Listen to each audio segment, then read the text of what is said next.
MS Dhoni को दुनिया का सबसे बेस्ट फिनिशर कहा जाता है। यह बंदा कितनी भी स्ट्रेसफुल सिचुएशन में अपना कामनेस नहीं खोता। MS धोनी की एक खासियत है कि वो सबसे अच्छा परफॉर्म तब करते हैं जब वो प्रेशर में होते हैं। और ऐसा ही एक इंसिडेंट 2005 में हुआ था जो हर हिंदुस्तानी को आज भी याद है। उस मैच में हमारे इंडियन ओपनर्स सचिन और सहवाग दोनों भी जल्दी आउट हो गए थे और टारगेट बहुत बड़ा था। तब तक MS धोनी ने इंडिया के लिए बस 4 मैचेस ही खेले थे और उसमें भी उन्होंने कुछ खास परफॉर्म नहीं किया था। इसलिए सबको यह लगने लगा था कि इंडिया इस मैच को हारेगा। लेकिन इस टफ सिचुएशन में MS धोनी ने अपने करियर की सबसे बेस्ट पारी खेली और सिंगल हैंडेडली 183 रन्स बनाकर इंडिया को जीत दिला दी। और ऐसा ही एक इंसिडेंट हुआ था 2011 के वर्ल्ड कप के फाइनल मैच में, जो शायद ही किसी हिंदुस्तानी को याद ना हो। शुरुआत में ही 31 रन्स पर सहवाग और सचिन दोनों आउट हो गए। उसके बाद विराट और गंभीर ने 83 रन्स की पार्टनरशिप करके स्कोर को 114 तक पहुंचाया, पर यहां विराट आउट हो गए और विराट की इस विकेट के साथ इंडिया की सिचुएशन भी काफी स्ट्रेसफुल हो गई। और फिर एंट्री हुई MS धोनी की और 109 रन्स की पार्टनरशिप बनाकर 97 पर गौतम गंभीर भी आउट हो गए। इसके बाद धोनी ने युवराज के साथ मिलकर छक्के और चौकों के बारिश के साथ स्कोर को पहुंचाया 271 पर। अब स्ट्राइक पर थे धोनी और फैंस वेट कर रहे थे धोनी के उस विनिंग शॉट का। बॉलर ने बॉल डाला और धोनी ने अपना विनिंग शॉट खेलकर बॉल को सीधा बाउंड्री लाइन के बाहर मारा और इसी 6 के साथ इंडिया 2011 का वर्ल्ड कप जीत गया। ऐसे ही कई इंसिडेंट्स है जहां पर हमारे कैप्टन कुल धोनी ने इंडिया को संभाला है। धोनी ने अपने किसी भी डिसीजन में कभी भी कॉम्प्रोमाइज नहीं किया। जो भी टीम के फेवर में है उसके लिए उन्होंने हमेशा सख्त से सख्त कदम उठाया। ऐसा ही एक किस्सा है जब धोनी इंडिया के कैप्टन बने थे। उस वक्त कई प्लेयर्स ऐसे थे जो धोनी से सीनियर थे, जिनकी फिटनेस उतनी सही नहीं थी और उसी वजह से वो फील्डिंग भी अच्छे से नहीं कर पा रहे थे।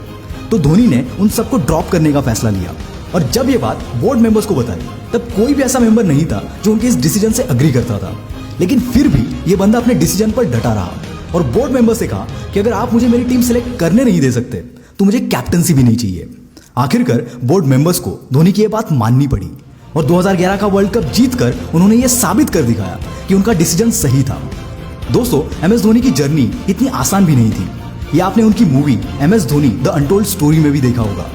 धोनी को स्पोर्ट्स में बचपन से ही बहुत इंटरेस्ट था, साथ ही वो पढ़ाई में भी अच्छे थे। एक वक्त तो ऐसा भी था जब धोनी फुटबॉल और क्रिकेट दोनों की डिस्ट्रिक्ट टीम में खेल रहे थे और दोनों जगह पर काफी अच्छा परफॉर्म भी कर रहे थे।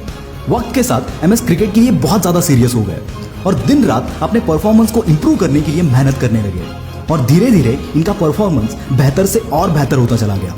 धोनी के बेहतरीन परफॉर्मेंस की वजह से उन्हें वीनू मानकर ट्रॉफी के लिए चुना गया। वहां उन्होंने बहुत तगड़ा परफॉर्म किया और उसके बाद धोनी अंडर 19 स्टेट टीम के रेगुलर प्लेयर बन गए। लेकिन इनकी जिंदगी में टर्निंग पॉइंट तब आया जब इतनी मेहनत के बावजूद धोनी अंडर 19 वर्ल्ड कप के लिए सिलेक्ट नहीं हो पाए और यहां से शुरू हुआ धोनी का एक्चुअल स्ट्रगल पीरियड। अपने पिता के कहने पर उन्हें रेलवेज में टिकट कलेक्टर की जॉब भी करनी पड़ी, जहां उन्हें दिन भर काम और फिर प्रैक्टिस करनी पड़ती थी। पर ऐसे मुश्किल हालात में भी धोनी ने कभी भी होप नहीं छोड़ी और वो हर साल नेशनल के ट्रायल्स दिया करते थे। लेकिन बदकिस्मती से वो हर बार सिलेक्ट नहीं हो पाते थे। ये स्ट्रगल 3 साल तक ऐसे ही चलता रहा। पर कहते हैं ना, कामयाबी तब तक तुम्हारे सामने नहीं झुकती जब तक उसे पाने के लिए तुम्हारे अंदर वो जिद नहीं आ जाती। और फिर धोनी ने डिसीजन लिया कि वो टिकट कलेक्टर की जॉब छोड़कर अपना सारा फोकस नेशनल्स की टीम में सिलेक्ट होने पर लगाएंगे। और धोनी ने ये डिसीजन लेकर उसे सही साबित कर दिखाया और उसके बाद 1 साल के अंदर ही धोनी इंडियन क्रिकेट टीम में सिलेक्ट हो गए थे। पर यहां भी इनका स्ट्रगल खत्म नहीं हुआ। अपने पहले 4 इंटरनेशनल मैचेस में धोनी का टोटल स्कोर था 22 रन्स। इसके बाद उन्हें यह भी पता नहीं था कि उन्हें अगले मैच में चांस मिलेगा भी या नहीं और तब तक उन्हें कोई जानता भी नहीं था। पर पाकिस्तान के खिलाफ अपने 5वें इंटरनेशनल मैच में नॉट आउट 183 रन्स बनाकर दुनिया को इस बंदे ने पहचान करा दी कि धोनी कौन है। एक सक्सेसफुल क्रिकेटर होने के साथ साथ धोनी एक सक्सेसफुल कैप्टन भी है। आज MS धोनी इंडिया के सबसे बड़े सेलिब्रिटीज में से एक है। वो 100 से भी ज्यादा ब्रांड्स के ब्रांड एम्बेसडर भी रह चुके हैं। धोनी के ब्रांड वैल्यू का अंदाजा आप इसी बात से लगा सकते हैं कि एक ब्रांड के एंडोर्समेंट के लिए धोनी 14 करोड़ रुपए चार्ज करते हैं। धोनी की लाइफ का एक ऐसा वक्त था जब उन्होंने अपना 3 महीने का स्टाइपेंड सेव करके अपनी पहली बाइक ली थी और आज इस बंदे के पास दुनिया का सबसे बेस्ट बाइक कलेक्शन है, जिसमें हार्ली डेविडसन और डुकाटी जैसी बाइक शामिल है। दोस्तों, विदाउट एनी गॉडफादर अगर ये बंदा कर सकता है तो ऐसी कोई मुश्किल नहीं जो तुम्हें रोक सके। So do what you love to do. दोस्तों, आगे भी ऐसे पावरफुल वीडियोस देखने के लिए चैनल को सब्सक्राइब कर देना यार और साइड वाला घंटा दबा देना। मैं हूं Mangesh from the willpower star. See you soon. Bye bye.